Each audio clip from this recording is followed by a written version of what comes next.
Hey everyone, this is Enterprise Deployment to Azure and AWS in Azure DevOps. It's my group's journey from NoOps to DevOps, which includes establishing technical tooling, building business processes, and helping internal teams take advantage of the automation infrastructure we built.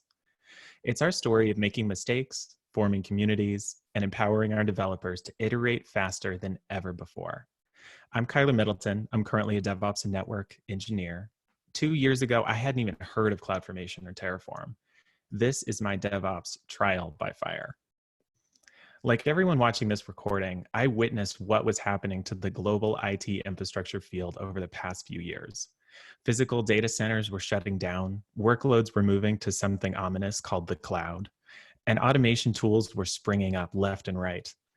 Frankly, that kind of thing terrified me.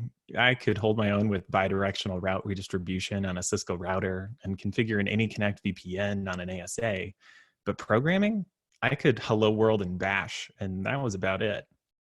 So when I had an offer to join a company that treated infrastructure as code, I jumped at the chance. I loved it.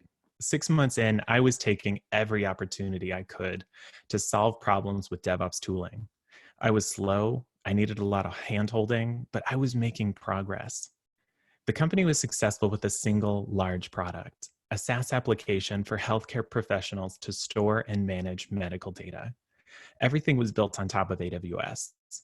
There were mature DevOps processes built around SparkleFormation that spit out CloudFormation stacks, which were deployed by Jenkins. Our product was reasonably successful enough to attract the attention of a larger company. I'll affectionately call them the mothership, which purchased us. The mothership decided, with our experience running user-facing applications and securely managing healthcare data, by far the scariest kind of data to store on your servers, we were a good fit for their newly minted medical data science division. All the applications and acquisitions they made in that field were assigned to the business division that we now owned, which was fantastic, but also a problem. Most of these tools were built on Azure, and we had only worked with AWS to that point. Our infrastructure provisioning tool was CloudFormation, which only worked for AWS. But before we dig into the challenges in front of us, let's talk about what we had going for us. Our shop was already strongly infrastructure as code. Most environments are prevented by process from being updated by manual changes. Rather, we use DevOps tools to push out changes. And all changes to infrastructure config need to be made through pull requests, meaning it was reviewed and approved before being made live. All of this will continue and helped ease the transition to the new platform. The business is committed to upskilling staff on DevOps tooling. Many IT operations team members are new or wary of DevOps processes. Programming can be scary, and it takes concerted support and training to make operations members feel comfortable with these new tools. The business had already decided to put out the required time investment, which was and is a tremendous help. Problems to solve. The first rule of business is that change and chaos are just other words for opportunity, and we had all of those in spades. First, the new applications, new to us anyway, were built on Azure and wanted to stay that way. The teams weren't interested in migrating their applications over to AWS, and why should they be?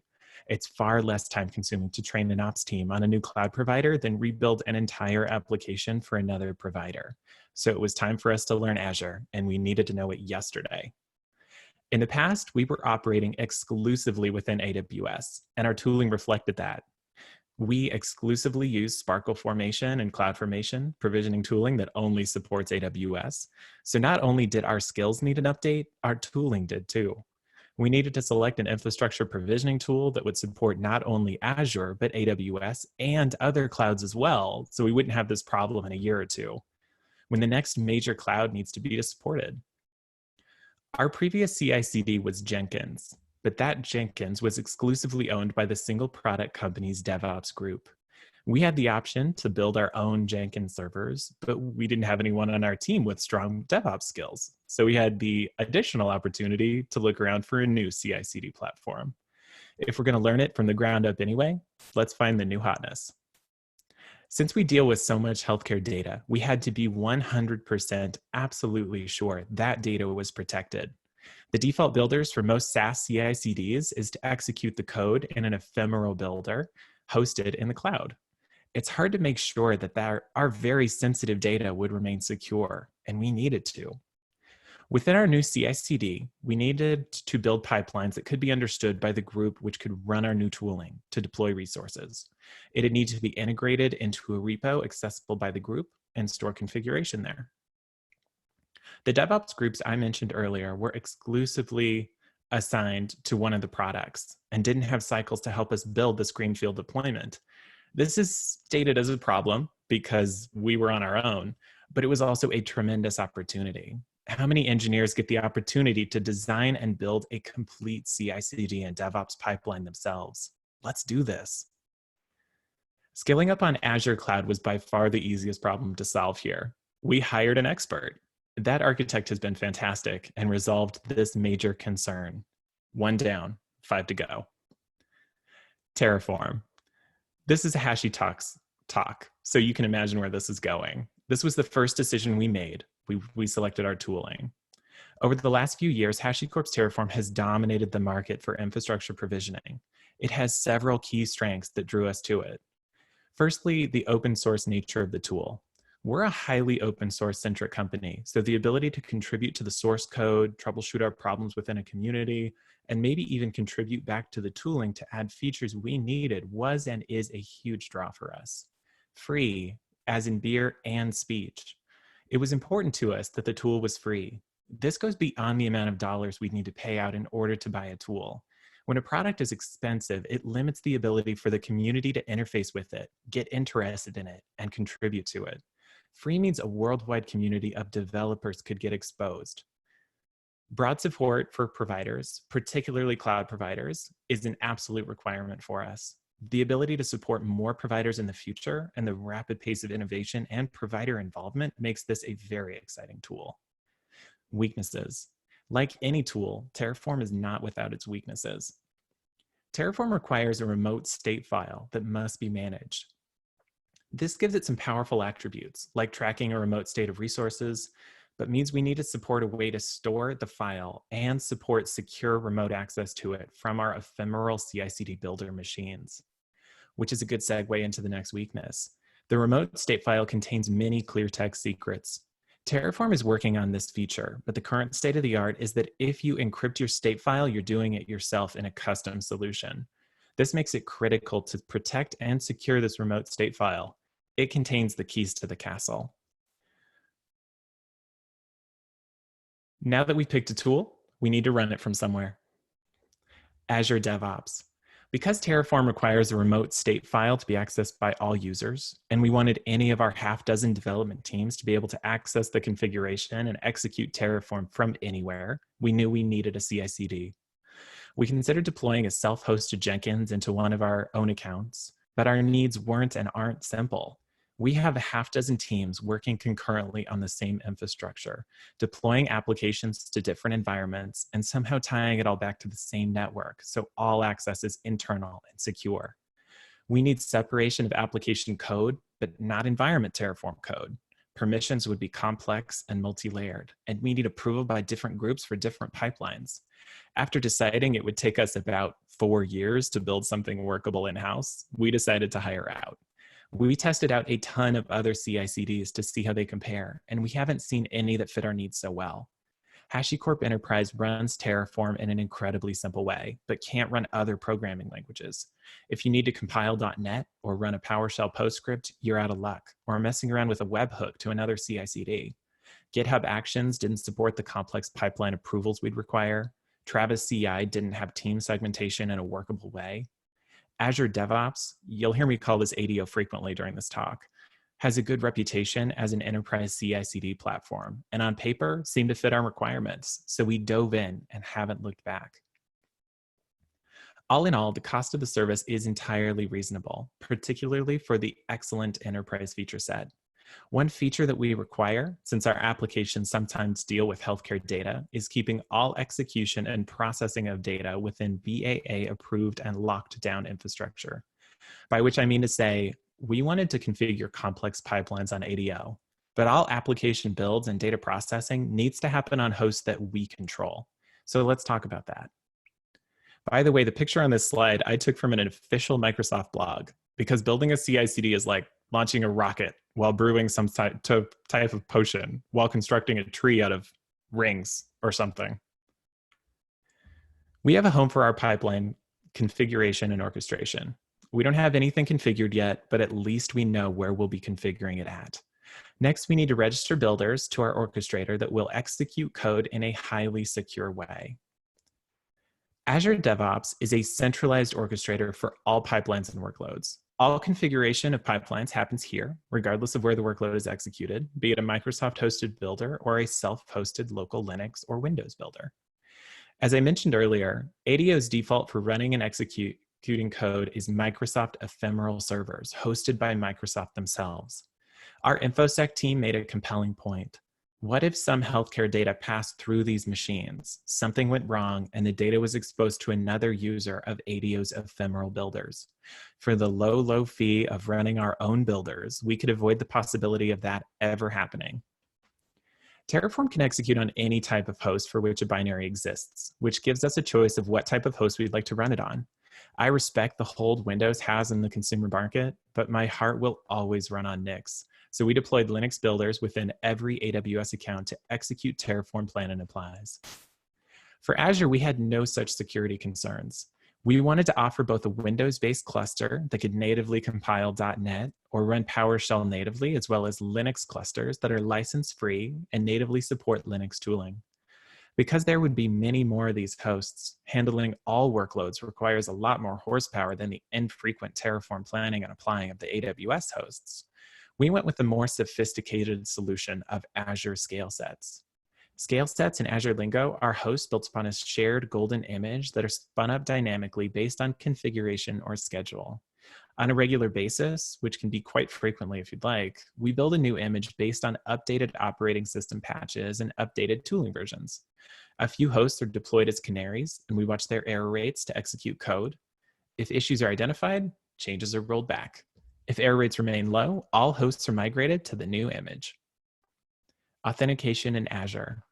Azure DevOps, as you would expect, more easily supports the Azure cloud.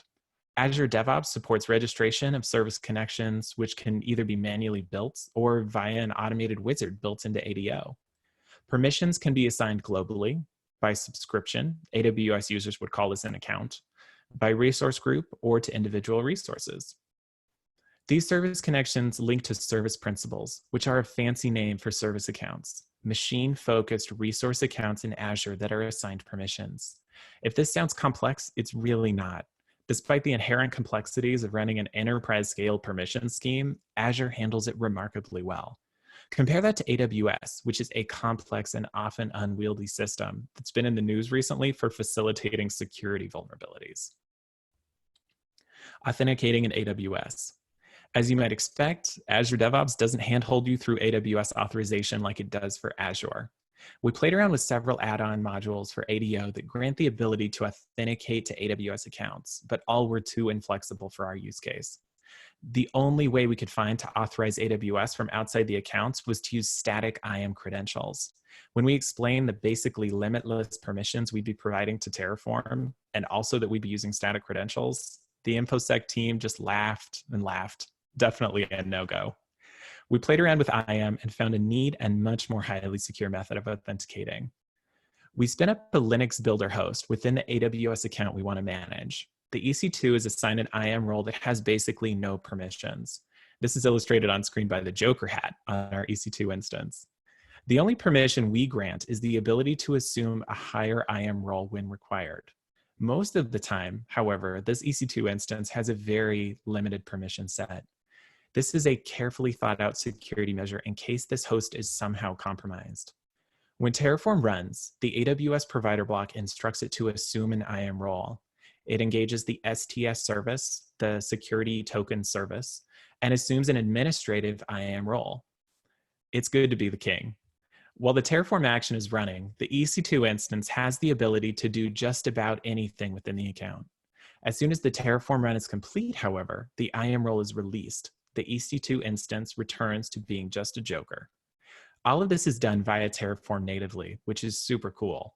We didn't realize this functionality existed at first, so I wrote a batch script that would do all the heavy lifting. We didn't end up needing it, but if you do, the link at the bottom right is where you can find it. With our local hosts executing code securely and locally, both within AWS and Azure, our secure code execution problem was solved. Our next challenge was to build the Terraform pipelines within ADO. For our Terraform ADO pipelines, we decided on 2 stages that are run at different times. The Terraform plan stage is a validation stage. It executes Terraform init, validate, and plan. It's run when a pull request is opened in ADO. If any of these validate stages returns a non-zero code indicating a failure, the pull request is blocked from being merged. The second stage is for code that has been merged and only runs when the pipeline is kicked off manually. It first runs the Terraform plan stage again to generate a more recent Terraform plan, and then pauses and waits for manual approval. We could automate the Terraform apply stage kickoff, say when a PR is merged. However, we decided for our business, we'd rather a real human being read the Terraform plan and hit an approve button. With our Terraform pipelines built and deployed, we're in business, and we've tackled building our pipelines. Life was good, and then a problem crept up on us. This was initially a Greenfield deployment, so we started with the most simple solution. Within a single DevOps project, we built release pipelines using the graphical engine. Look, there's one of our pipelines now. These pipelines are drag and drop, making them incredibly easy for beginners to get started with. There are obvious limitations to this simple model, though. An early warning sign of the trouble we were in was when we had about 20 individual environment pipelines, and each one was defining a version of Terraform to install and prepare for code execution. As most of you know, Terraform tends to release a new version of their code every few weeks, and every few weeks I need to go into each pipeline in each stage, plan and apply, remember, and set the new version of Terraform, which would take 30 uninterrupted minutes to accomplish. As we onboarded teams, they needed new environments, so we built new Terraform pipelines. We also started to have teams build their own pipelines in their own projects. Our goal was to have lots of validation against Terraform code within our main Terraform project, but have our dev teams execute the code from their projects, which meant they needed to build their own pipelines. Their pipelines were exactly the same as our validation pipelines, except theirs said Terraform apply instead of Terraform plan. In other words, we were building and maintaining exactly duplicated pipelines. Suddenly, the number of places we were building and maintaining Terraform pipeline code doubled and then tripled. Our DevOps team gradually filled up. Our DevOps team time gradually filled up with maintaining pipelines. This couldn't possibly continue. What would happen when we had 200 pipelines, 500? Something had to change. Here's how DevOps should make us feel. In control, better able to handle expansive workloads through automation. DevOps should free us up to do more interesting things. However, at this point, we were individually managing about 70 pipelines. We were entirely overwhelmed, both by where we were then and by the prospect of adding anything to the Terraform pipelines. If we wanted to add a single item to each pipeline, we'd need to make the change 70 times. Because the Terraform version is specified both in plan and apply, something as simple as updating the Terraform version means changing the value in 140 places. Not to mention, we can only hope to make the exact same change when doing this repetitively by hand over and over 100 times. More likely, we'd make at least one mistake and only learn about it when things break. This is not how to do DevOps well. This seemed to be an insurmountable problem. Did we need to switch to another CICD? Am I really a fraud at this whole DevOps thing? At this point, we're forced to walk backwards a little bit. We have a working model for our pipelines, but we've reached a growth point where our solution is no longer working. We need a paradigm shift, some different way of managing the pipelines that can be done at scale, either through shared components, templates, or some better way to build pipelines. Thankfully, ADO had a feature come out of beta only a few months before we reached this point. Pipelines as code. ADO released a feature that rescued us from this dire situation, YAML pipelines. If infrastructure as code is powerful, imagine how powerful pipelines as code are. We could write the same pipeline we had in the GUI, but embed them in code. This sounds small, but it has so many benefits. For one, managing these pipelines at scale becomes a heck of a lot easier. Updating Terraform versions usually takes 30 minutes, but now it takes 15 seconds of find and replace against the pipeline's directory. Adding validation steps to all 70 pipelines would have taken a full day, and now it can be done in 20 minutes of copy and paste.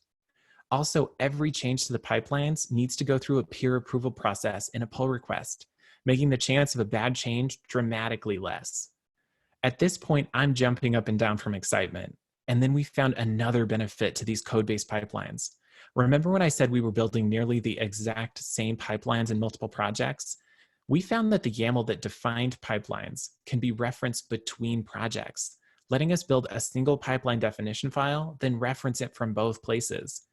With this change, we dramatically reduce the amount of time required to maintain these pipelines.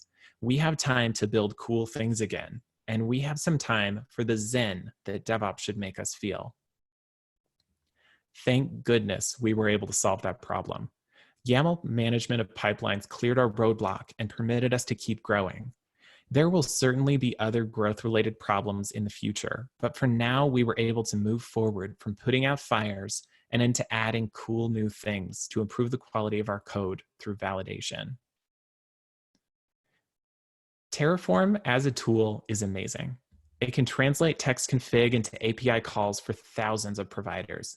It can do some validation. There is a Terraform validate command after all. However, some provider issues like capitalization rules for names aren't identified as a problem by Terraform. The Terraform syntax is right, so Terraform happily approves the code as valid, which isn't a great situation to be in, honestly. In a perfect world, any Terraform code we commit to our master branch should be fully valid and guaranteed to successfully apply. We want to run as many validations as possible on pull requested code as we possibly can. In short, Terraform could use some help. Thankfully, the open source community is on it. A tool called tflint endeavors to validate all entered values to make sure they're solid. If any problems are detected, tflint throws an error and our validation fails, alerting the PR opener to the problem. The project only supports AWS at this point, but other provider support is coming. Because of our YAML pipelines, we were able to add this validation step to around 30 AWS pipelines in 10 whole minutes. What's next? Today, all our modules and environment code are in the same repo. This is great for simplicity, but we'd love to be able to call modules and environment definitions based on their version. Git has a great solution for this in Git tags. You can specify a version of code, paused in time, and marked with a Git tag. These are commonly used in software development as code is pushed through environments to prod. However, Git tags are repo-wide. That means it'd be impossible for our many teams to take advantage of them with all the code in the same repo. We'd love to move each module to its own repo, but that'd require building around 100 repos and certainly many more in the future. Managing them by hand would be our pipeline dilemma all over again. So we need to automate the repo build process in some way. We're looking at Terraform and hoping it can handle this in the near future. Right now, when we write new versions of modules, we have to manually validate them. And in the wise words of Bruce Eckel, if it's not tested, it's broken. We would love to start writing abstract tests against our modules. That's hard to do in a static way, but what if you could deploy a resource with an example config to a sandbox, run validations against it, and then tear the resource down? That's exactly what a tool called TerraTest aims to do. TerraTest is written in Go language and can be used to write a barrage of real-world tests against a deployed resource. Word on the street is, this is what HashiCorp proper does against new versions of the modules in their module library. In the same way we're testing Terraform modules, we'd like to validate that changes to our YAML pipelines are valid before merging a pull request against them. We're not yet aware of any testing suite for YAML pipelines, but if one exists, we'd like to deploy it. If you know of any, please reach out to me. This type of testing would help to make a larger portion of our team comfortable making changes to pipelines, which is a win-win for our whole team. Oh, and there's one more problem to mark as resolved. We did this on our own. Growth and transformation are challenges that make engineers stronger. Through this process, I've become stronger as an engineer, and I hope the lessons presented here help you to become stronger also. If you have any feedback you'd like to share, you can find me on Twitter at KaiMid. I'm Kyler Middleton. Thanks, everyone.